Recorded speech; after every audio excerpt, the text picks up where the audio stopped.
কাঁদো না সোনা, এখন ঠিক আছি আমি। গাইস আমার শরীর খারাপ আর আমার ভাই লেবু কেটেছে দেখো। হৃদয় ভাই কোথায়? ভাই পড়ে গেছে। কুমড়া লেবু হয়েছে, কুমড়া লেবু দেখো লেবুগুলো কেটে নিয়ে এসছে আমার ভাই। কিভাবে এগুলো কাটেনি? বলে হৃদয় পরে কাটলো, ওগুলো মুখটা তো কাটেই নি। তুমি ভেবেছিলে কুমড়া লেবু? লেবুগুলো কেটে নিয়ে এসছে কিভাবে, বিচ্ছিরি। ও কোথায় আছে? উপরে গেছে।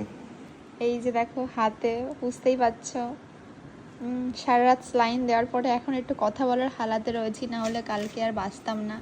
আর গাইস পার্সেলে আমার বাড়ি। কালকে তোমার গাড়ির মধ্যে দেখে আমার জীবন হাতে চলে এসেছে।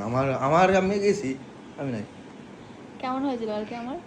রে আমার কোনো হুশ নেই, গাড়ির মধ্যে ফেলাই রাখছে, মনে আছে কি যেন একটা পুতুল ফেলাই রেখে দিয়েছে। ওই পুতুলটা যেরকম ভাবে ফেলাই রাখছে তা তো মনে হচ্ছে যে পুতুলটা হাসি খুশি, মনে হচ্ছে ফেলাই রেখে দিয়েছে, কোনো নাই। আমার জীবন পুরো হাতে চলে এসেছিল কালকে। কেঁদে ফেলছে বলতে বলতে বাচ্চারা। কালকেও কাঁদছিল, কালকে সবাই কাঁদছিল, মা বাবা ভাই। আমার যে হালাত হয়েছিল, আমি একটু হলে কি মরতে বেঁচে গেছি। কাঁদো না সোনা, এখন ঠিক আছি আমি। শোনটা রে, আমি কাঁদে না আমার সোনা। না কাঁদবে না, তুমি কাঁদলে আমার ভালো লাগে না। কাঁদবে না, কাঁদবেই না একদম না। রোগী লাগছে কালকে তো শুধু গেট রেডি করতে পারলাম না হাসপাতালে যাওয়ার জন্য। একদম। তুমি কথা বলো না। গেট রেডি করলে ভালো আছে না? কি ভীষণ টক। কি ভালোভাবে খেয়ে নাও, দেখো একদম। লঙ্কা নিয়ে দেবো হালকা সাইডে, ওই লবণের সাথে বেটে দিই।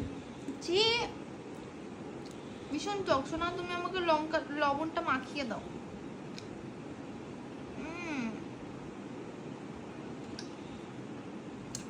সবাই দেখছে আমি নাইটি পরেছি। ঠিক আছে, পরি না নাইটি আমি। ওইখানটা খাও। ও সোনা চাঁদের কোনা, তারপর বড় হয়েছি। ঠিক আছে, খাও খাও খাও। আমি বাড়িতে স্নান করে সারা রাত ঘুমাইনি, বোঝো না?